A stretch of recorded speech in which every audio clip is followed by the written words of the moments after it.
4 жыл мурда аткарыла турган иш эми гана башталганы турат. Мугалимдердин жана бала бакча тарбиячыларынын маянасы 1,5 эсеге жогорулайт деген маалымат жагымдуу угулганы менен айрымдардын 6000ден ашпаган айлыгы болор-болбос жогорулоосу күтүлүүдө. Билим берүү министри Эльвира Сариеванын айтымында сабактын саатына башта 35 сомдон эсептелсе, жаңы окуу жылынан тарта 63 сомдон бериле баштайт. 11-жыл бул система киргизилген, ар бир мугалимге сааттын көлөмүн бекитип туруп ошондой төлөөлүдө. Бул системаны биз өзгөрткөн жокпуз. Анткени жаңы киргенден кийин, мугалимдер көнгөндөн кийин азыр өзгөртүү салсак кичине баш алман болуп калышы мүмкүн деп. Мисалы, орточо өлчөм менен 6400 сом алган мугалим азыр 9700 сом алат.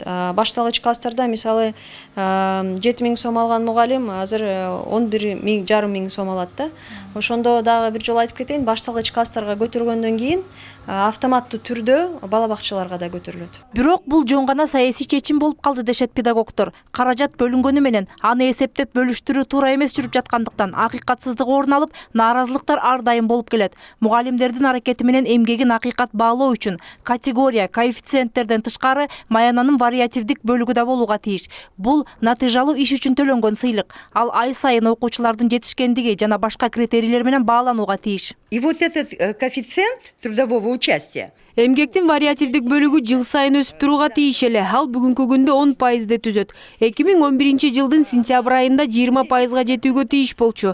Бирок 4 жыл өттү, ал ошол эле деңгээлде калды. Башкача айтканда, кепилденген маяна ошол бойдон калып, вариативдик бөлүк өсүп туруусу керек. Ошондо гана мыкты иштеген мугалим ата-эне менен балдардан жана кесиптештери тарабынан канчалык жогору баага татса, анын маянасы жогорулап жүрүп отурмак. Анын үстүнө маяна 2011-жылы эле жогорулашы керек болчу. 2012-2014 жылдары педагогдорду сүйүндүрүп туруп, тилемизген баладай алдап коюшкан. Маянаны жогорулатканы менен окуу планын кыскартып салышкан. Анын айынан мугалимдердин айлыгы мурдагыдан да төмөндөп кеткен. Эгер президенттин кийлигишүүсү болбогондо, балким абал мурдагыдай эле кала бермек дейт мурдагы билим берүү министри Гайша Ибрагимова. Но это на 4 месяца. Мамлекет башчы 50% кошумча тууралуу расмий билдирүү жасап, финансы министринен 3 миллиард сомго чукул каражат табууну талап кылды. Бирок бул каражат болгону 4 гана айга жетет.